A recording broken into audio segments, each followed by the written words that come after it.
بات، یہ اٹھائیے، یہ تو رزق کی بے حرمتی ہے، ہمیں اللہ تعالیٰ کی نعمتوں کی قدر کرنی چاہیے۔ فیضان بھائی، بدلہ لینا کوئی اچھی بات نہیں ہے، اور کل تو ببلو بھائی سے بس ہو گیا تھا، ان کا تو کوئی ارادہ بھی نہیں تھا آپ کو ڈرانے کا۔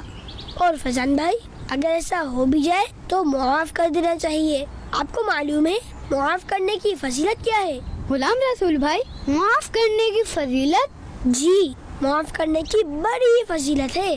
سیدنا موسیٰ علیہ السلام نے عرض کی، اے اللہ، تیرے نزدیک کون سا بندہ زیادہ عزت والا ہے؟ فرمایا، وہ جو بدلہ لینے کی طاقت کے باوجود معاف کر دے۔ سبحان اللہ۔ اور امیر اعلی سنت نے عفو درگزر کی فضیلت یعنی معاف کرنے کی فضیلت پر ایک کتاب بھی تحریر کی ہے۔ ماشاء اللہ، ہمارے گھر میں ایک کتاب لازمی ہونی چاہیے۔